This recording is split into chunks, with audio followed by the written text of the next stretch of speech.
Good morning students.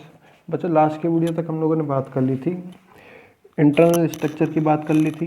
ठीक है ना, हार्ट के इंटरनल स्ट्रक्चर की बात कर ली थी हमने।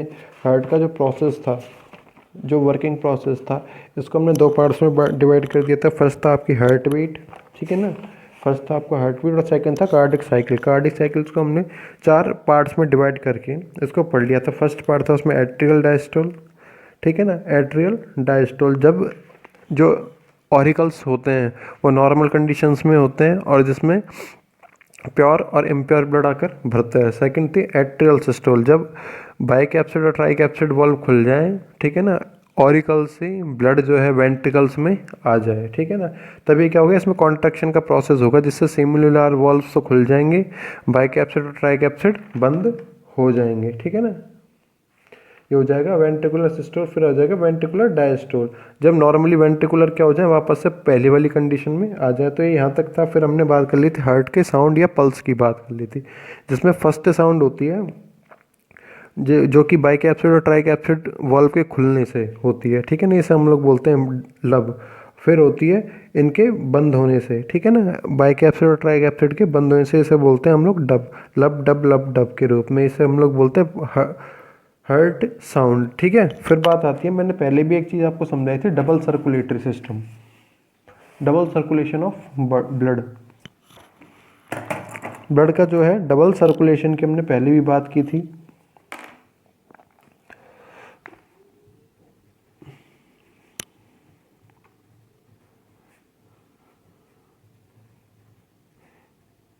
Double circulation of blood, blood के डबल सर्कुलेशन, ठीक है ना। डबल सर्कुलेशन का मतलब हमने कुछ इस प्रकार से लिया था, पूरा डायग्राम नहीं बनाऊंगा यहाँ पे मैं, ठीक है ना। ये हो जाएगा ऑरिकल, ऑरिकल वेंट्रिकल वेंट्रिकल, यहाँ से ब्लड चलेगा था सेल्स में, सेल्स से वापस से आ गया ऑरिकल्स में, ठीक है ना, ऑरिकल से वेंट्रिकल में, वेंट्रिकल से आगे लंग्स में और लंग्स से ऑरिकल्स में आ गया, ठीक है ना। तो हमने बात की, ये जो लेफ्ट ऑरिकल है, ये राइट ऑरिकल है, ये राइट वेंट्रिकल, और ये लेफ्ट वेंट्रिकल। जो लेफ्ट ऑरिकल है इसमें क्या आया, सबसे पहले प्योर ब्लड आया, यहाँ पे प्योर ब्लड आया। प्योर ब्लड आने के बाद में कहाँ आ गया, लेफ्ट वेंट्रिकल में आ गया, लेफ्ट वेंट्रिकल के बाद में आ गया सेल से सेल में आ गया, ठीक है ना। मतलब blood out from heart, heart से क्या हो चुका है, ब्लड बाहर निकल चुका है, ये एक चक्कर पूरा हो गया, ठीक है ना। डबल सर्कुलेशन में यही कहते हैं कि एक जो ब्लड है, ठीक है ना, एक जो ब्लड है वो क्या है, हार्ट में दो बार जाए, हार्ट में क्या हो, दो बार जाए। अभी सेल्स के अंदर आ गया, सेल से वापस से कहाँ जा रहा है, हार्ट के अंदर एंटर कर रहा है, हार्ट के अंदर एंटर कर रहा है। हार्ट के अंदर एंटर करने के बाद में, और हार्ट में भी ये जो राइट ऑरिकल होता है इसके अंदर एंटर करेगा, राइट ऑरिकल से राइट वेंट्रिकल में जाएगा, फिर वापस से क्या हो जाएगा, कहाँ आउट हो जाएगा, कहाँ के लिए, लंग्स के लिए, ठीक है ना। ये होता है प्योर ब्लड, यहाँ पे कह सकता हूँ impure blood, impure blood out from heart, क्योंकि लंग्स तक भेजना था हार्ट वो ब्लड को, तो हार्ट क्या करेगा, इसको पंप करने का काम करेगा, प्रेशर से पंप करने का काम करेगा, इसीलिए लंग्स तक ये चले जाएगा। मतलब दो इसने चक्कर, दो बार इसने जो ब्लड था दो बार आया है, इसीलिए इसको बोला है हमने डबल सर्कुलेटरी सिस्टम। अब बात की जाए इसका सिग्निफिकेंस क्या है, इसका मतलब क्या था, इसका महत्व क्या था, कि इसके फायदे क्या थे, significance of double circulation.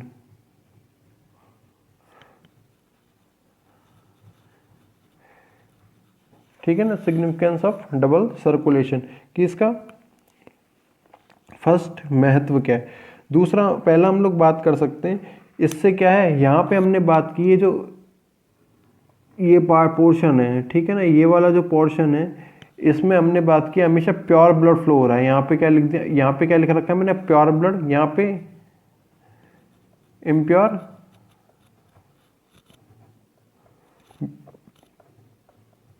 Blood, ठीक है ना, प्योर ब्लड और इम्प्योर ब्लड कभी भी मिक्स नहीं होते हैं, कभी भी मिक्स नहीं होते। एक कंडीशन हमने बताई थी फोसा ओविलिस की, जो कि राइट ऑरिकल के सेंटर में जो वॉल पाई जाती है, इंटर ऑरिकल वॉल बोलते हैं या इंटर ऑरिकल सेप्टम बोलते हैं, ठीक है ना। इस पे एक छिद्र पाया जाता है फोसा ओविलिस, जो कि हमारी जो एम्ब्रियोनिक कंडीशन होती है इसमें पाया जाएगा, जो कि एम्ब्रियोनिक कंडीशन के अंदर पाया जाएगा। अगर ये जैसे ही अडल्ट स्टेज में आने लगता है व्यक्ति, तो ये धीरे धीरे भर जाता है। अगर ये नहीं भरेगा तो प्योर ब्लड और इम्प्योर ब्लड आपस में मिक्स हो जाएंगे, जो कि एक डिजीज बना सकता है, ठीक है ना। अगर मान लो सेल्स के अंदर इम्प्योर ब्लड जाने लग जाएगा तो सेल्स डेड होने लग जाएगी। तो हम इसका पढ़ रहे हैं यहाँ पे, किसी भी एक्सेप्शन की यहाँ पे बात नहीं करेंगे। तो इसमें लिख सकते हैं oxygenated and deoxygenated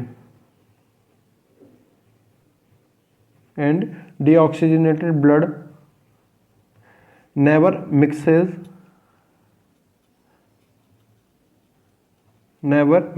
in the heart and blood vessels. Blood vessel के अंदर भी क्या होता है, कभी भी इम्प्योर ब्लड और प्योर ब्लड। प्योर ब्लड कौन सा, ऑक्सीजनेटेड होता है, जो कि सेल्स तक जाएगा वो प्योर होगा और ऑक्सीजन लेके जाएगा। जो इम्प्योर होगा वो कार्बन डाइऑक्साइड या CO2 लेके जाएगा। इसे हम लोग बोल सकते हैं डीऑक्सीजनेटेड ब्लड। सॉरी।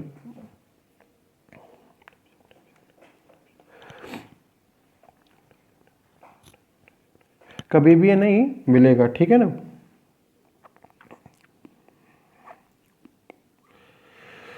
सेकंड हम लोग बात कर सकते हैं, जो प्योर ब्लड था वो तो सेल्स में चले गया। अब जो इम्प्योर ब्लड था, इसको प्योर होने के लिए कहाँ भेज दिया गया है, लंग्स में भेज दिया गया है। तो यहाँ पे क्या बनता है, एक पाथ बनता है। पाथ बोलते हैं हम लोग, एक रास्ता बनता है इन सारी की सारी लंग्स के। हम लोग सबसे पहले चालू करते हैं, मान लो पाथवे ऑफ, या कह सकते हैं पाथ ऑफ ब्लड सर्कुलेशन। समझाने के लिए एक अच्छा सा मैंने पाथ बनाया है यहाँ पे कि कैसे कैसे ब्लड आ रहा है और कैसे कैसे ब्लड जा रहा है। पहले हम लोग बात करते हैं कैरोटिड सिस्टेमिक एरोटा की, ठीक है ना। इससे ब्लड निकला आर्टरीज में आया, इससे ब्लड निकला कहाँ पे आया, आर्टरीज में आएगा। आर्टरीज के बाद में कहाँ से आएगा, कहाँ पे जाएगा ये, ऑर्गन्स में या सेल्स में। अब जैसे कि हमने बात की थी पल्मोनरी, क्या थी ये, सॉरी ये क्या थी, कैरोटिड सिस्टमिक आर्टरी थी। कैरोटिड सिस्टमिक आर्टरी बोला था हमने इसको, जब डायग्राम है हमारा उसमें मैंने आपको समझाया था। मैं एक बार दोबारा वो डायग्राम आपको दिखा देता हूँ।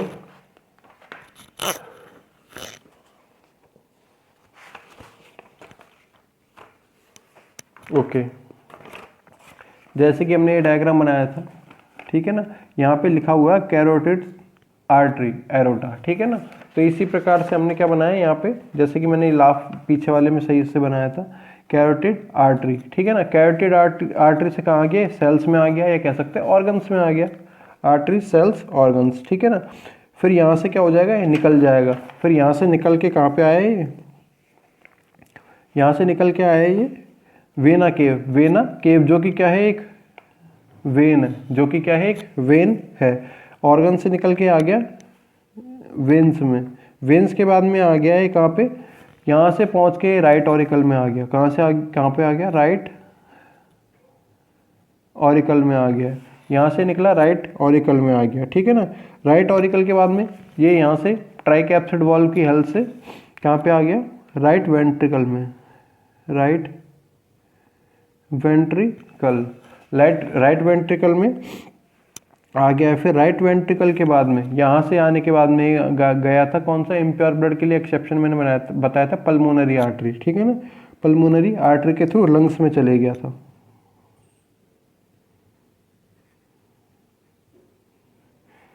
पल्मोनरी आर्टरी के थ्रू लंग्स में चले गया। लंग्स में जाने के बाद में वापस से पल्मोनरी वेन की हेल्प से कहाँ पे आ गया, लेफ्ट ऑरिकल में आ गया।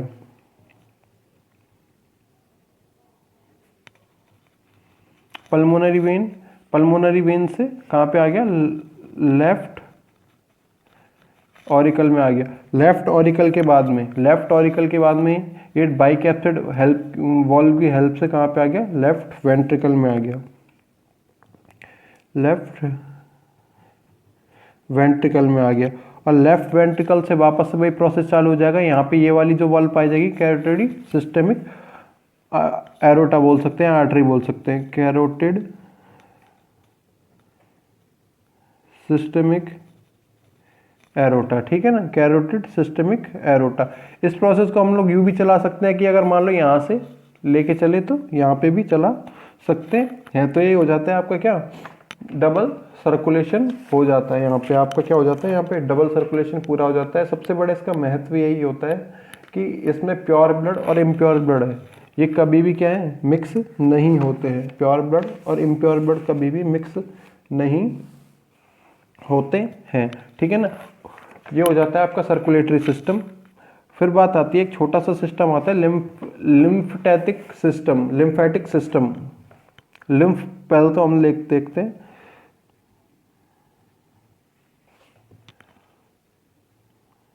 Lymphatic system, okay. ये जो लिम्फेटिक सिस्टम है ये बना हुआ है लिम्फ से, ये वर्ल्ड बना हुआ है किससे, लिम्फ से। अब ये जो लिम्फ होता है कहाँ पे, प्रेजेंट इन ब्लड आपने पढ़ ही लिया है, प्लाज्मा पाया जाए, ब्लड सेल्स पाया जाए, प्लाज्मा पाया जाए और ब्लड सेल्स पाए जाए। ब्लड को, ठीक है ना, ब्लड को हम लोगों ने पहले एक डिवाइड किया था प्लाज्मा में और एक में किया था हमने ब्लड सेल्स में, ठीक है ना। ब्लड सेल में फर्स्ट थी आरबीसी, सेकंड थी डब्ल्यूबीसी को हमने दो पार्ट्स में डिवाइड किया था। थोड़ा सा और बता देता हूँ, ग्रेन्युलोसाइट जिसमें हमने monocytes basophils, eosinophils and neutrophils में डिवाइड किया। फिर सेकंड था ए ग्रेन्युलोसाइट को हमने दो पार्ट्स में डिवाइड किया था, एक था मोनोसाइट्स, एक था लिम्फोसाइट्स, ठीक है ना। फिर थर्ड चीज आती है प्लेटलेट्स, ठीक है ना, प्लेटलेट्स।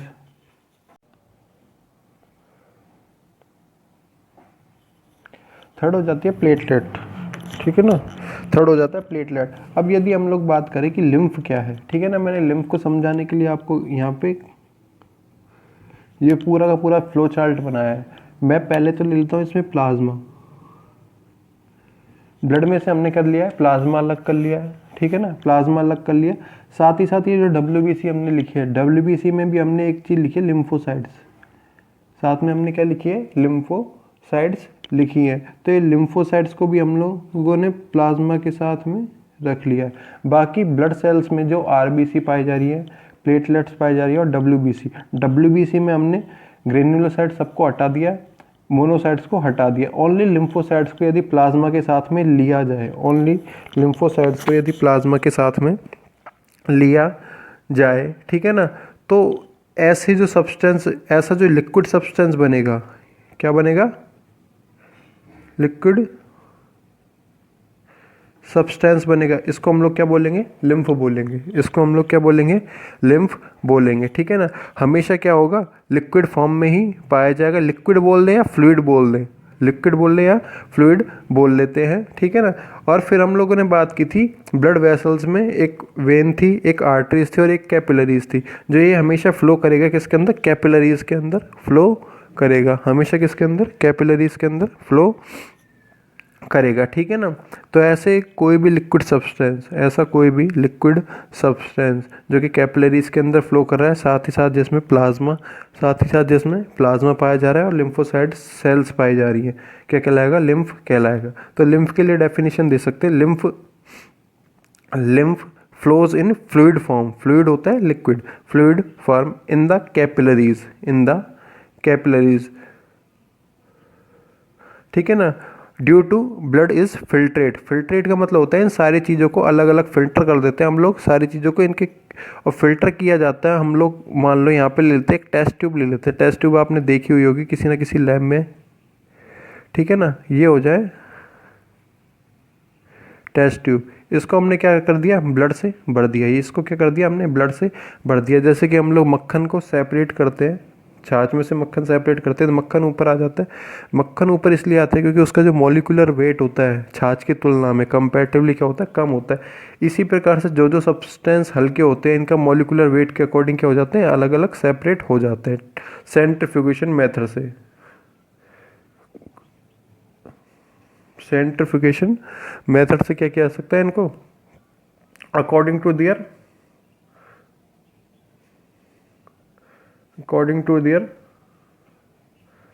मॉलिक्यूलर वेट, ठीक है ना। मॉलिक्यूलर वेट के अकॉर्डिंग इनको अलग अलग कर लिया जाता है, ठीक है ना। Blood is filter, then the filtrate is known as lymph. Lymph के रूप में ये सारी की सारी चीज़ें जानी जाएंगी। अब ये एक सब्सटेंस जो लिम्फ आया हमारे पास होगा कैसा, फर्स्ट तो क्या होगा, कलरलेस होगा। It is colourless, it is colourless, ठीक है ना।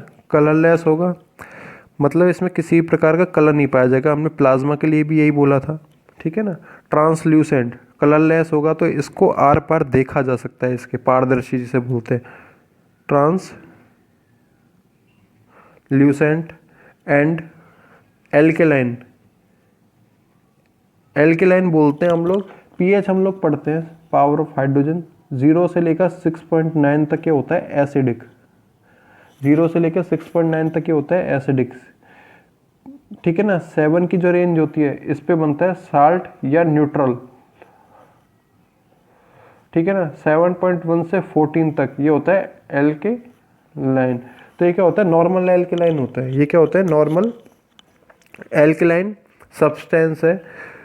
मतलब ये कह सकते हैं 7.2 से लेकर 7.4 तक, 7.2 टू 7.4 तक क्या पाया जाएगा, इसका पीएच पाया जाएगा, इसका पीएच पाया जाएगा। इसलिए इसको बोला है एल्केलाइन,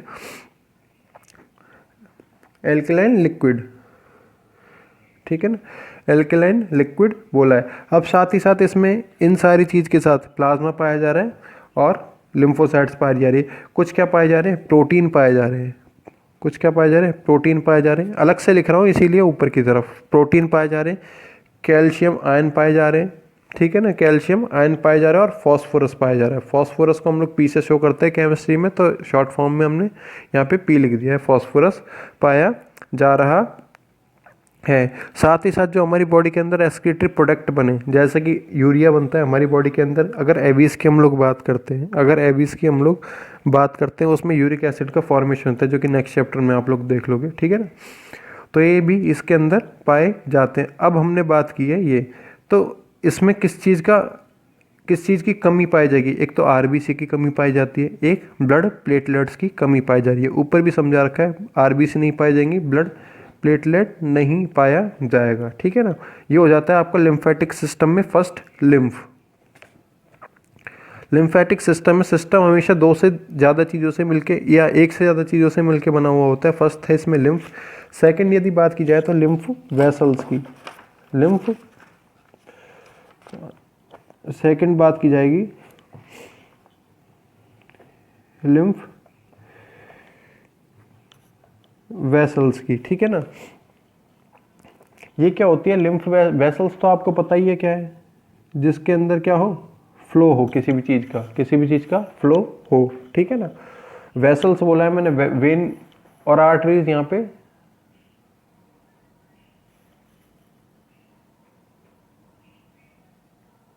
वेन और आर्टरीज यहाँ पे नहीं बोला है, ठीक है ना। लिम्फ वेसल्स किसका फॉर्म, ये इनका जो नेचर होता है क्या होती है, थिन वॉल्ड वेसल्स होती हैं, बहुत ज़्यादा पतली पाई जाती है। कैपिलरीज के लिए भी हमने बोला था क्या होती है, पतली पाई जाती है। और साथ ही साथ इसमें किसका फ्लो होता है, लिम्फ का फ्लो होता है, ठीक है ना। अब इसका कुछ टाइप पाए जाते हैं, ठीक है ना। क्या होते हैं ये दो तरह की मुख्य रूप से पाई जाती है। फर्स्ट होती है थोरैसिक डक्ट,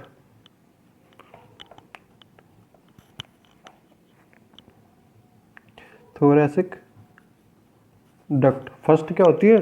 थोरैसिक डक्ट। एक होती है राइट लिम्फेटिक डक्ट। थोरैक्स हम लोग बोलते हैं चेस्ट वाला रीजन। मेल में चेस्ट बोला जाता है, फीमेल की यदि बात की जाती है मेल बॉडी, फीमेल बॉडी, ठीक है ना। मेल बॉडी की यदि बात की जाती है तो चेस्ट बोला जाता है, फीमेल बॉडी की यदि बात की जाती है तो ब्रीस्ट बोला जाता है, ठीक है ना। तो ये जो चेस्ट और ब्रीस्ट, हिंदी में जैसे सीना बोलते हैं हम लोग, ठीक है ना, इधर तक कोई डक्ट जा रही है लिम्फ को लेकर, तो ये कहाँ, पहली बात, ठीक है ना, तो इसको बोलेंगे हम थोरैसिक। अब ये स्टार्ट कहाँ से हो? इट स्टार्ट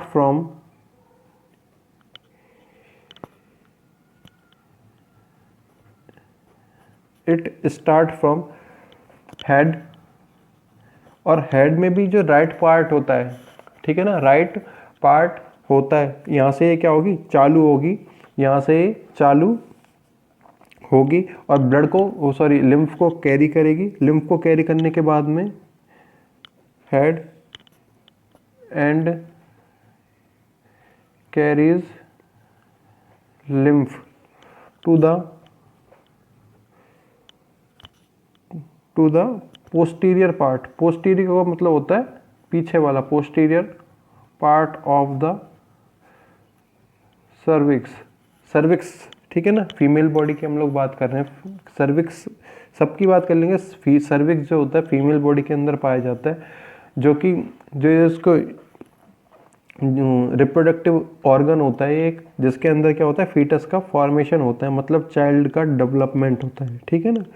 सर्विक्स, यहाँ तक ये क्या होगी? लिम्फ को लेकर जाती है एंड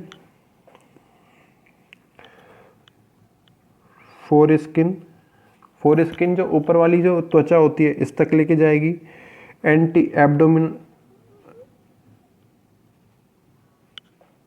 एब्डोमिनल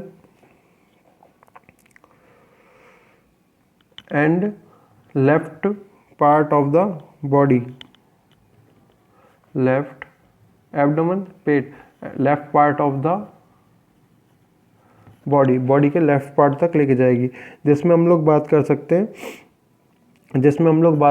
हैं जैसे कि रिप्स होती हैं हमारी चेस्ट के अंदर। मैंने यहाँ पे बताया रिप्स कुछ इस प्रकार से एक केज पाया जाता है,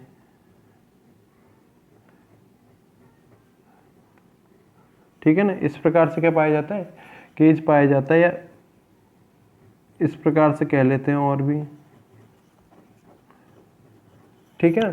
कंकाल जिसे बोलते हैं, कंकाल में भी जो धड़ होता है, सीना होता है, उसमें रिब्स पाई जाती है। रिब्स की जो फर्स्ट रिब होती है उस तक ब्लड को पहुंचाने वाली वेन को बोलते हैं हम लोग सब क्लेवियन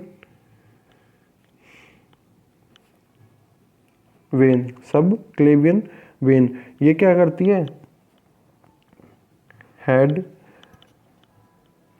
नेक एंड थोरैक्स रीजन को क्या करती है? लिम्फ को पहुंचाती है। तो ये अभी दोबारा बता दूंगा। फर्स्ट हमने पढ़ी थी थोरैसिक डक्ट हमने बात की, ये हमेशा हेड का जो राइट पोर्शन होता है यहाँ से चालू होगी, एक ट्यूब लाइक स्ट्रक्चर, लिम्फ को लेगी, लिम्फ को कहाँ तक लेके जाएगी? सर्विक्स तक लेके जाएगी। कहाँ तक लेके जाएगी? सर्विक्स क्या होता है? गर्भाशय से हिंदी में बोलते हैं, ठीक है ना, जहाँ पे क्या होता है? फीटस का डेवलपमेंट होता है। साथ ही साथ जो फोर स्किन होती है, ऊपर वाली जो त्वचा होती है, इस तक एब्डोमेन तक, हेड तक और नेक थोरैक्स तक क्या की जाएगी? ये सब क्लेवियन वेन लिम्फ को कैरी करेगी। फिर सेकंड नंबर पे आता है right lymphatic duct. Second number पे आता है हमारे पास राइट लिम्फेटिक डक्ट आता है, ठीक है ना। ये क्या होगी? गर्दन में पाई जाएगी। This is placed in the neck, this is placed in the neck के अंदर पाई जाएगी। ये हमेशा लिम्फ को हेड के राइट पार्ट से कलेक्ट करेगी, नेक तक लेके आएगी। और जो 4 लिम्ब्स होते हैं, जो पाँव होते हैं, सॉरी हाथ होते हैं हमारे, फोर और हैंड के रूप में हम लोग बोलते हैं 4th लिम्ब। आगे वाले जो पाँव होते हैं, या पाँव सॉरी आगे वाले पाँव बोल सकते हैं, या हिंदी में और भी अच्छा ह्यूमन की बात की जाए तो हाथ जिसे बोलते हैं, ठीक है ना।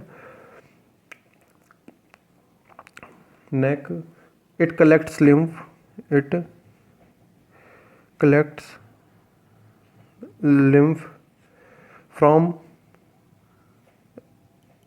right part of head, neck and 4 limbs में ब्रैकेट में लिख देता हूँ हैंड्स। 4 लिम्स का मतलब होता है हाथों तक, ठीक है ना। हैंड्स एंड थोरैक्स चेस्ट, यहाँ तक ये लेके आएगी, ठीक है ना, पूरा का पूरा हो जाएगा। फिर बात आती है थर्ड की। फर्स्ट हमारे पास था लिम्फ था, लिम्फ क्या हो जाए, ठीक है ना, हमने उसको समझ लिया। फिर हमने बात की लिम्फ को कैरी कौन करेगा।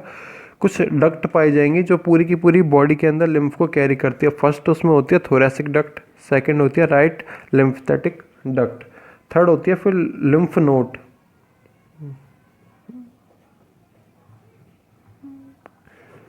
थर्ड क्या होती है, लिम्फ नोड्स। लिम्फ नोड का मतलब होता है कि लिम्फ का फॉर्मेशन कहाँ पे हो, ठीक है ना। लिम्फ ग्लैंड्स के अंदर लिम्फ का फॉर्मेशन होता है। लिम्फ ग्लैंड्स के अंदर क्या होता है, लिम्फ का फॉर्मेशन होता है। अब ये लिम्फ ग्लैंड्स होती है, जैसे कि हम लोग हेड में बात कर सकते हैं, नेक में बात कर सकते हैं, आर्म में बात कर सकते हैं, ठीक है ना। और गला की हम लोग नेक की बात करते हैं, नेक में क्या होते हैं, टॉन्सिल्स पाए जाते हैं। टॉन्सिल्स भी क्या है, एक लिम्फेटिक ग्लैंड्स होती हैं, ठीक है ना। तो इसलिए लिम्फ के लिए बोल सकते हैं हम लोग lymph glands are situated at several places in the lymph vessels के रूप में ये बॉडी के अंदर बहुत सारी जगहों पे पाया जाएगा, ठीक है ना। lymph glands are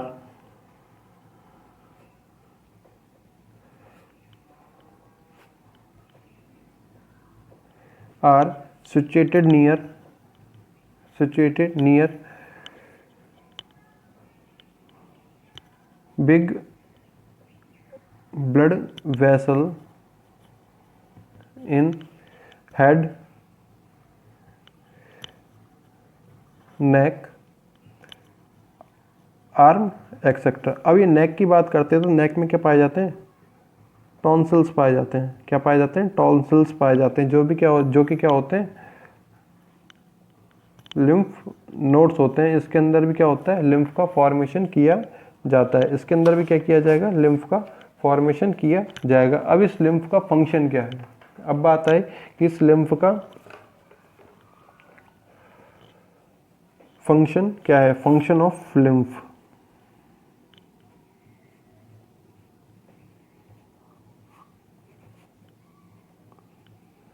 मैं दोनों में डिफरेंस तक बताऊंगा आपको, ठीक है ना।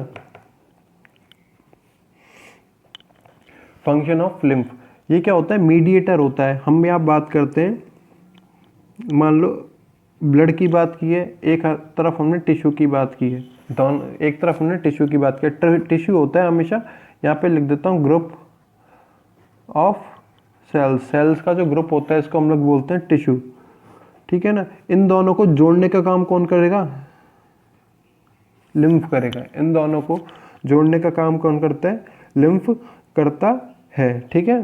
साथ ही साथ इसमें ये किसको कैरी करता है, फूड मटेरियल्स को कैरी करता है, क्योंकि हमने बात की इसमें एक्सक्रीटरी सब्सटेंस वगैरह भी पाए जाएंगे। फूड मटेरियल्स को कैरी करने का काम करता है। O2 को ब्लड तक लेके जाता है, O2 from blood,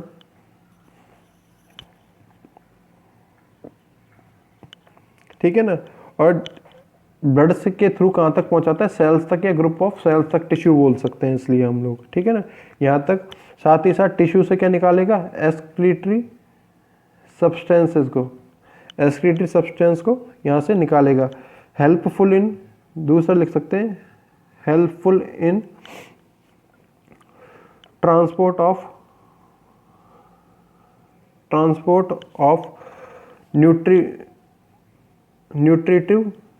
nutritive substances, nutritive substance होते हैं जैसे कि प्रोटीन होता है, कार्बोहाइड्रेट होते हैं और फैट्स होते हैं, विटामिन होते हैं, ठीक है ना, मिनरल्स होते हैं, इनको क्या करता है, ट्रांसपोर्ट करने में हेल्प करता है। साथ ही साथ क्या थी, लिम्फोसाइट्स प्रेजेंट थी इसमें, लिम्फोसाइट्स प्रेजेंट इन लिम्फ, मतलब कह सकते हैं हम लोग इम्यूनिटी सिस्टम का फॉर्मेशन कर रहा है, इम्यूनिटी सिस्टम का फॉर्मेशन कर रहा है, मतलब डिजीज से हमें बचाने का काम कर रहा है। फिर बात की जाए कि इसका डिफरेंस क्या क्या है ब्लड में और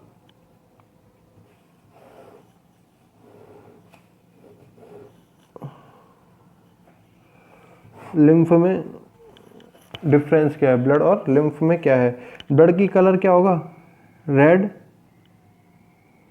कलर्ड होगा, ये क्या होगा, कलरलेस होगा।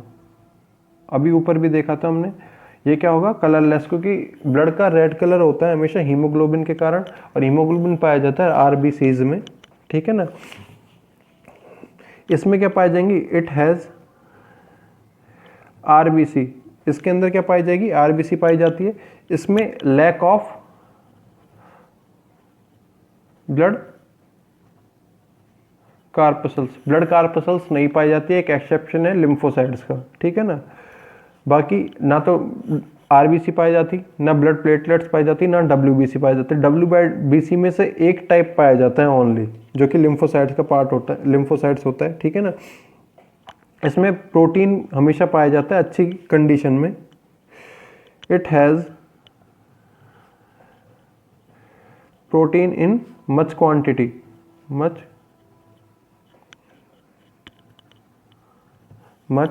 क्वांटिटी। यदि इसकी बात की जाए, इसमें क्या होगा, protein in less quantity,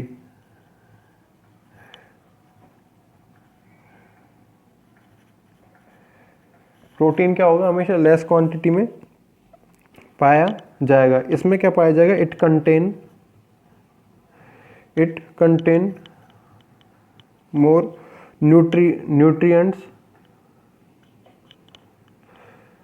and oxygen, इसके अंदर क्या पाए जाएंगे, न्यूट्रिएंट्स और ऑक्सीजन पाए जाएंगे। इसके अंदर क्या पाए जाएंगे, लेस अमाउंट में, लेस अमाउंट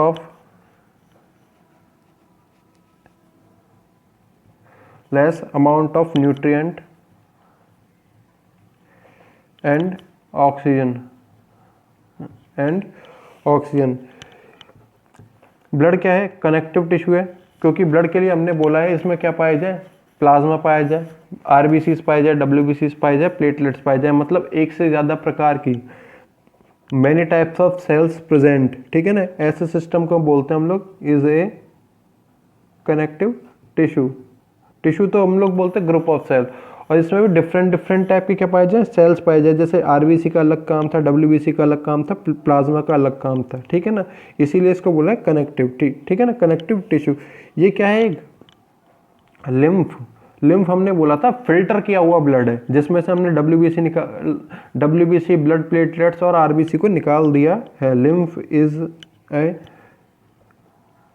फिल्टर्ड ब्लड का क्या है, फिल्टर्ड पार्ट होता है क्या, लिम्फ, ठीक है ना। तो ये क्या हो जाता है आपका, यहाँ पे चैप्टर कंप्लीट हो जाता है, यहाँ पे क्या हो जाता है आपका, चैप्टर कंप्लीट हो जाता है। बाकी हम लोग देखेंगे नेक्स्ट वीडियो में। Thank you.